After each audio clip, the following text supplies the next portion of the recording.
बिस्मिल्लाहिर्रहमानिर्रहीम। एक पाव चिकन से 40 के करीब हम शामी कबाब घर पर तैयार कर सकते हैं। बहुत ही टेस्टी, क्रिस्पी और रेशेदार बनकर तैयार होंगे।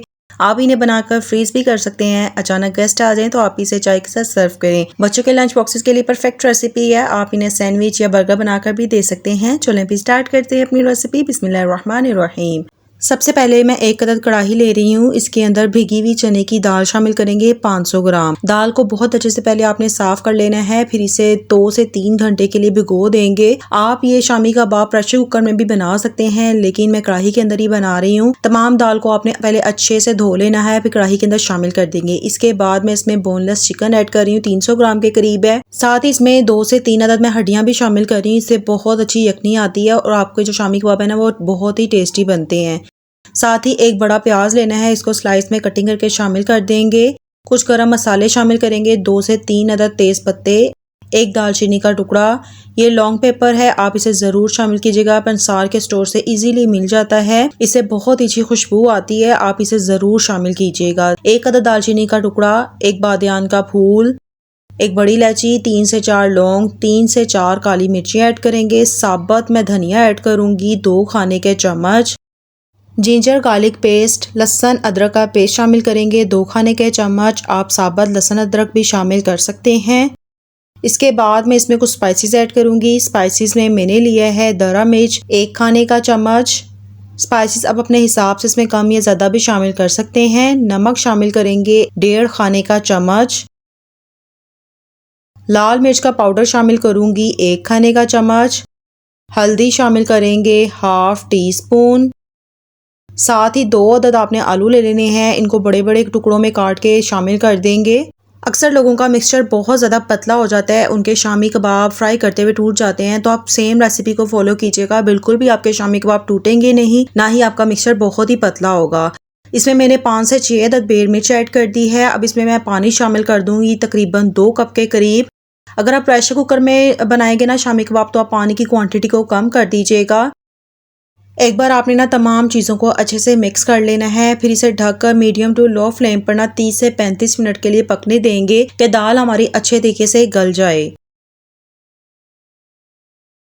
तकरीबन 30 मिनट के बाद दाल को हम चेक कर लेते हैं। अच्छे तरीके से ये देखें गल चुकी है। पानी भी तकरीबन इसमें से ड्राई हो चुका है, क्योंकि मैंने इसमें ज़्यादा पानी शामिल नहीं किया था।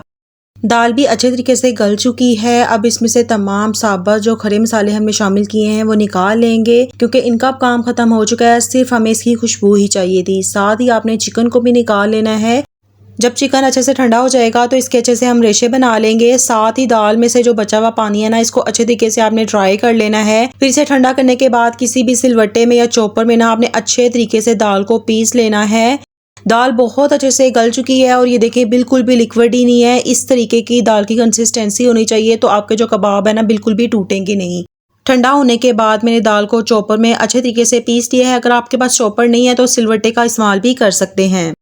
मिक्सचर को मैं बड़े वाले बाउल में ट्रांसफ़र कर रही हूँ ताकि तमाम चीज़ों की मिक्सिंग अच्छे तरीके से हो। अब मैं इसमें 1 अदद अंडा शामिल कर रही हूँ। अंडा शामिल करने से ना आपके कबाब बिल्कुल भी टूटेंगे नहीं और बहुत अच्छी इसको बाइंडिंग मिलेगी। साथ ही हरा धनिया और पुदीना शामिल कर देंगे खूबसूरत कलर और खुशबू के लिए।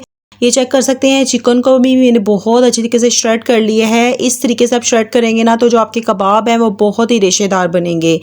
तमाम चिकन को श्रेड करने के बाद मैं दाल वाले मिक्सचर में शामिल कर दूंगी। अब इसमें गरम मसाले का पाउडर शामिल करेंगे 1 खाने का चम्मच, जीरा शामिल करेंगे 1 खाने का चम्मच। हाथों की मदद से ना आपने 3 से 4 मिनट तक अच्छे तरीके से तमाम चीज़ों को मिक्स कर लेना है।